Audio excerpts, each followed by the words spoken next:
Hello everyone, कैसे हैं आप सब। इस वीडियो में कक्षा 12 शिक्षा शास्त्र एनसीईआरटी बेस्ड पर यूपी बोर्ड 2021 शिक्षा शास्त्र का प्रश्न है कि ब्रिटिश कालीन शिक्षा के आरंभ एवं विकास के बारे में बताइए। यानी कि ब्रिटिश कालीन शिक्षा, जिसको आधुनिक शिक्षा भी कहा जाता है, इसका शुरुआत कैसे हुआ और इसका विकास किस तरह से हुआ, इसके बारे में जानना है। तो प्राचीन भारत में वैदिक शिक्षा थी, उसके बाद बौद्ध काल की शिक्षा है और उसके बाद मध्यकाल की शिक्षा है। मध्यकाल के बाद ब्रिटिश काल की शिक्षा या आधुनिक शिक्षा का दौर या समय शुरू होता है। तो इसमें देखिए, भारत में अंग्रेजों के द्वारा ब्रिटिश कालीन शिक्षा की शुरुआत हुई और जब 23 जून 1757 की प्लासी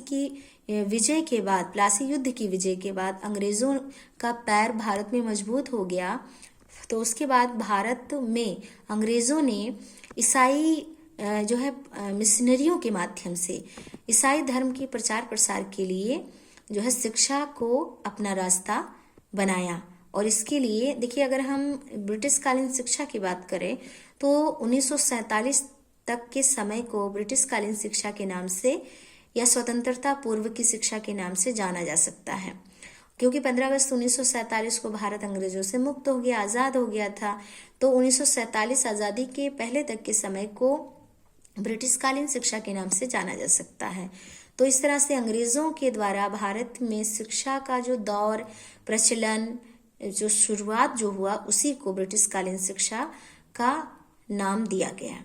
अब इसका विकास या इसका प्रसार कैसे हुआ, तो सबसे पहले है ईसाई मिशनरियों के द्वारा शिक्षा का प्रसार हुआ, क्योंकि ईसाई मिशनरी जो यूरोप के तमाम देश के लोग थे, चाहे वो पुर्तगाल के पुर्तगाली हों, चाहे डच हॉलैंड की डच जाति के लोग हों, चाहे फ्रांस के फ्रांसीसी हों, सभी क्रिश्चियन थे और इन सबका मानना था कि अपने धर्म का प्रचार प्रसार तेजी के साथ किया जाए और इसके लिए शिक्षा को ही एक जो मुख्य रास्ता इन लोगों ने माना। तो इस तरह से ईसाई मिशनरियों के द्वारा शिक्षा का प्रसार शुरू हो गया। अब मान लीजिए प्रश्न आ गया कि भारत में ब्रिटिश कालीन शिक्षा का प्रारंभ किसके द्वारा हुआ, तो ईसाई मिशनरियों के द्वारा हुआ। और भारत में अलग अलग क्षेत्रों में मिशनरी विद्यालयों की स्थापना की गई, यानी कि मिशन स्कूलों की स्थापना की गई। इसके बाद देखिए, भारतीय समाज सुधारकों द्वारा शिक्षा का प्रसार। जब भारत में ईसाई मिशनरियों द्वारा शिक्षा की व्यवस्था की जाने लगी, तो भारत में तमाम ऐसे समाज सुधारक थे, भारतीय समाज की दशा को सुधारने वाले ऐसे लोग हुए जिन्होंने जनता का समर्थन प्राप्त करके, जनता की सहायता से अनेक विद्यालयों की स्थापना की। इनमें मुख्य रूप से थे राजा राम मोहन राय, स्वामी दयानंद सरस्वती, ईश्वर चंद विद्यासागर, राधाकांत देव। ये सब ऐसे समाज सुधारक थे जिन्होंने शिक्षा के प्रचार और प्रसार के लिए महत्वपूर्ण योगदान अपना प्रदान किया। इसके बाद है सन 1798 का आज्ञा पत्र। 1798 के आज्ञा पत्र के अनुसार ये था कि कंपनी जो थी अंग्रेजों की, उनमें जो कर्मचारी और सैनिक जो हैं उनको निःशुल्क शिक्षा दी जाए और इसके लिए भारत में तमाम विद्यालयों की स्थापना की गई। कंपनी ने बम्बई, मद्रास और बंगाल में 18वीं शताब्दी में बहुत से विद्यालयों की स्थापना कर दी और इसी की देखा देखी भारत में तमाम हिंदू और मुसलमानों ने भी अनेक विद्यालय खोलने शुरू कर दिए। तो इस तरह से शिक्षा के क्षेत्र में प्रसार या प्रगति या विकास का कार्य और तेज हो गया। उसके बाद है सन 1813 का आज्ञा पत्र। सन 1813 का जो आज्ञा पत्र है, इसके अंतर्गत ये था, देखिए सबसे पहले तो ब्रिटिश संसद में ये प्रस्ताव रखा गया कि भारत में या भारतवासियों के लिए शिक्षा व्यवस्था की जाए। तो सबसे पहले जो तमाम कंपनी के संचालक थे, उन लोगों को ये बात उचित नहीं लगा, लेकिन फिर भी संसद ने एक आज्ञा पत्र पास कर दिया जिसमें ये था कि ईसाई पादरियों के द्वारा भारत में शिक्षा दी जाए। इसके लिए धर्म प्रचार के लिए छूट दे दिया गया और शिक्षा को कंपनी का उत्तरदायित्व या जिम्मेदारी बना दिया गया। भारत में शिक्षा के प्रसार के लिए हर साल 1 लाख रुपए की धनराशि खर्च करने की इजाजत दे दी गई। तो ये ब्रिटिश संसद के द्वारा 1813 में जो प्रस्ताव या पास हुआ, उसी को 1813 का आज्ञा पत्र कहा जाता है।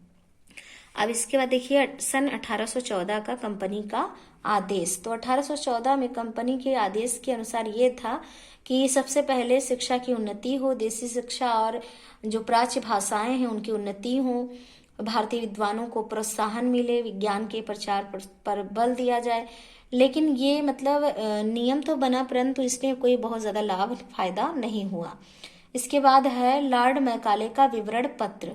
तो 1835 में लॉर्ड मैकाले ने एक विवरण पत्र प्रस्तुत किया था जिसमें यह था कि शिक्षा का माध्यम अंग्रेजी होना चाहिए और उसके बाद अंग्रेजी पढ़ा लिखा व्यक्ति ही योग्य माना जाए और भारत में सबसे ज्यादा अंग्रेजी भाषा पर बल दिया जाए। और इस तरह से तमाम ऐसे भारतीय भी थे जिन्होंने अंग्रेजी भाषा को ही ज्ञान का भंडार मान लिया था। अब है छनाई का सिद्धांत। तो छनाई का जो सिद्धांत है इसका प्रतिपादन या इस सिद्धांत के जो प्रतिपादक हैं वो लॉर्ड मैकाले ही हैं और इनका ये विचार था कि समाज में शिक्षा उच्च वर्ग के लोगों को दी जाए, क्योंकि उच्च वर्ग के लोग जब शिक्षा प्राप्त कर लेंगे तो स्वतः यानी अपने आप ही शिक्षा का जो बूंद बूंद के रूप में ट्रांसफर है वो निम्न वर्ग में हो जाएगा। तो इसी विचारधारा को छनाई का सिद्धांत कहा जाता है। मान लीजिए प्रश्न आ गया कि छनाई के सिद्धांत के प्रतिपादक कौन हैं, तो लॉर्ड मैकाले हैं। और इस सिद्धांत के अंतर्गत कौन सी बात रखी गई थी, तो इस सिद्धांत में यही था कि उच्च वर्ग के लोगों को शिक्षा प्रदान की जाए और स्वतः यानी अपने आप ही निम्न वर्ग के लोगों में शिक्षा का स्वरूप चला जाएगा। इसके बाद देखिए है वुड का घोषणा पत्र, जिसको वुड डिस्पैच भी कहा जाता है। तो चार्ल्स वुड ने अपना जो प्रस्ताव रखा 1854 में, उसके अंतर्गत ये था कि भारतीय शिक्षा का उद्देश्य अंग्रेजी साहित्य और पाश्चात्य साहित्य का ज्ञान का प्रचार होना चाहिए। भारत में शिक्षा का माध्यम अंग्रेजी होना चाहिए। शिक्षा विभाग में शिक्षा सचिव और शिक्षा निरीक्षकों की नियुक्ति की जानी चाहिए, जिससे अनेक मतलब विभाग का शिक्षा विभाग का जो काम है वो बेहतर ढंग से चल सके। और सारे जो खर्चे हैं वो बड़े विद्यालय पे ही ना खर्च किए जाएं। भारतीयों को भी शिक्षा देने से वह अपने अन्य संबंधियों को शिक्षा देने में समर्थ हो सकेंगे। तो नए विद्यालय की स्थापना की जाए जिसमें शिक्षा का माध्यम भारतीय भाषा हो। तो ये जो विचारधारा है, प्रस्ताव है, वो चार्ल्स वुड का है और इसी को वुड डिस्पैच भी कहा जाता है। फिर बात आती है थॉमस और स्टेनले की। तो भारतीय शिक्षा में या भारत की शिक्षा में एक बहुमूल्य योगदान थॉमस और स्टेनले का है और इन्हीं के द्वारा ही भारत में राजकीय शिक्षा संस्थाएं, मान्यता प्राप्त शिक्षा संस्थाएं और व्यक्तिगत शिक्षा संस्थाओं का स्वरूप तैयार हुआ। राजकीय शिक्षा संस्थाएं मतलब सरकारी स्कूल, मान्यता प्राप्त शिक्षा संस्था मतलब एडेड कॉलेज और व्यक्तिगत शिक्षा संस्था यानी कि प्राइवेट स्कूल। तो इस तरह से ये जो स्वरूप है वो थॉमस और स्टेनले के प्रयास के बाद ही बना। और इसके बाद आता है भारतीय शिक्षा आयोग या हंटर कमीशन 1882। तो इस कमीशन के अंतर्गत जो भारतीय शिक्षा आयोग है इसका मुख्य प्रस्ताव यही था कि जो है प्राथमिक शिक्षा का विकास जरूरी है, क्योंकि वर्तमान समय में जो प्राथमिक शिक्षा है उसकी स्थिति ज्यादा बेहतर नहीं है। जिला परिषद और नगर पालिका को यह आदेश दिया जाए कि वे विद्यालय के लिए एक निश्चित संख्या में धन रखें। भारतीय भाषा और अंग्रेजी भाषा के विद्यालयों में अंतर ना किया जाए, समाप्त कर दिया जाए। और मतलब जो भेदभाव था ना कि ये अंग्रेजी भाषा वाला स्कूल है और ये जो है हिंदी भाषा का माध्यम है, तो इस तरह से जो भेदभाव है उसको अंतर को समाप्त कर दिया जाए। प्राथमिक शिक्षा और भारतीय शिक्षा मतलब प्राथमिक जो शिक्षा है वो भारतीय भाषाओं में दी जाए। सरकारी विद्यालयों में धार्मिक शिक्षा ना दी जाए और गैर सरकारी जो विद्यालय हैं वो अपने मतलब जो मैनेजर हैं, प्रबंधक हैं, वो अपनी इच्छा अनुसार धार्मिक शिक्षा की व्यवस्था कर सकते हैं। स्त्री शिक्षा पर विशेष बल या जोर दिया जाए। तो ये सारे नियम जो हैं वो भारतीय शिक्षा आयोग या हंटर कमीशन के हो गए। इसके बाद है स्वदेशी आंदोलन एवं शिक्षा का प्रचार। भारत में उस समय अंग्रेजों को भारत से निकालने के लिए स्वदेशी आंदोलन भी चल रहे थे। भारत के तमाम ऐसे समाजसेवी और सुधारक थे जिनका ये विचार था कि भारत के नवयुवकों को भारतीय शिक्षा के माध्यम से ही उनके चरित्र का बेहतर निर्माण किया जा सकता है। और इसके लिए भारत में ब्रह्म समाज, आर्य समाज और थियोसॉफिकल सोसाइटी जैसी संस्थाओं का जो है उद्भव हुआ और ये जो है स्वदेशी भावना का प्रचार प्रसार करने का काम उस समय कर रही थी। इसी तरह से भारत में दयानंद वैदिक कॉलेज, लाहौर में central Hindu college Banaras, Fergusson college Poona में स्थापित हुआ। अब आती है बात भारतीय विश्वविद्यालय आयोग 1904 की। तो देखिए, लॉर्ड कर्जन ने शिक्षा के क्षेत्र में सुधार लाने के लिए 1901 में शिमला में एक शिक्षा सम्मेलन का आयोजन करवाया था, और इसके अंतर्गत ये था कि भारतीय विश्वविद्यालय आयोग की नियुक्ति की जाए, और की गई। लॉर्ड कर्जन की नीति ये थी कि भारत में शिक्षा का अधिक से अधिक प्रचार और प्रसार हो, और उसमें गैर सरकारी संस्थाओं को अनुदान दिया जाए, यानी अनुदान प्रथा का प्रचलन किया उन्होंने। इसके साथ ही उन्होंने, यानी कि जो है लॉर्ड कर्जन ने शिक्षा के विभिन्न स्तरों के विकास और प्रसार का भी प्रशंसनीय प्रयास किया। इसके बाद है राष्ट्रीय शिक्षा का विकास। लॉर्ड कर्जन की इस तरह से उग्र राष्ट्रीयता से सशंकित होकर के बंगाल के विभाजन को देखते हुए तमाम भारतीयों ने राष्ट्रीय शिक्षा का प्रचार और प्रसार तेज गति से करना शुरू कर दिया। बंगाल में गुरुदास बनर्जी की अध्यक्षता में मतलब एक समिति स्थापित हुई, जिसके अंतर्गत ये हुआ कि राष्ट्रीय हाई स्कूल की स्थापना की गई। इसी समय कलकत्ता में नेशनल कॉलेज की स्थापना हुई। गुरु रविंद्र नाथ टैगोर ने शांति निकेतन में एक ब्रह्मचर्य आश्रम खोला, जो आज विश्व भारती विश्वविद्यालय के रूप में जो है। आर्य समाज ने गुरुकुलों की स्थापना करके प्राचीन वैदिक शिक्षा को प्रोत्साहन दिया। तो ये हो गया राष्ट्रीय शिक्षा का विकास। गोपाल कृष्ण गोखले ने भी प्रयास किया 1911 में उदार दल के नेता गोपाल कृष्ण गोखले ने प्रयास किया, केंद्रीय व्यवस्थापिका में अपने प्रस्ताव को रखा, लेकिन वो पास नहीं हो पाया था।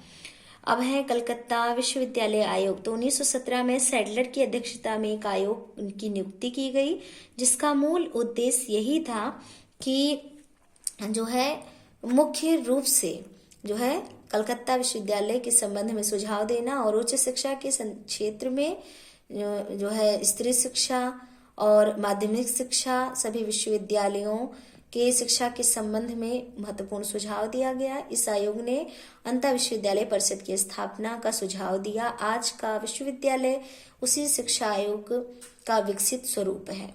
इसके बाद है 16 नंबर पर हर्टांग समिति। तो सन 1927 में श्री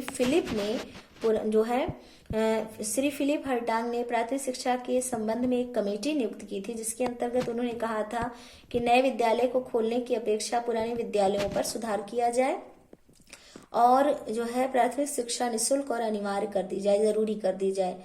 प्राथमिक शिक्षा प्राप्त करने के लिए 6 से 10 वर्ष उस समय निश्चित किया गया, और पाठ्यक्रम में सुधार किया जाए, निरीक्षण काम अधिक कर दिया गया, और पढ़ाई पर जो है पढ़ाई का जो समय है उसको निश्चित कर दिया गया इस समिति के द्वारा।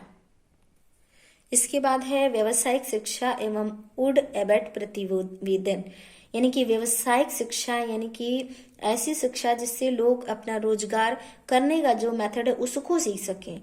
तो इसके लिए प्रथम विश्व युद्ध के जो अनुभव थे उसके द्वारा ब्रिटिश सरकार ने यह बात सोचा या कि भारत में औद्योगिक शिक्षा का प्रचार और प्रसार होना चाहिए, और इसी के फलस्वरूप 1936 और 37 में एबट और वुड ने व्यावसायिक शिक्षा की समस्याओं पर विचार किया और उस पर जो है अपने कुछ सुझाव प्रस्तुत किए।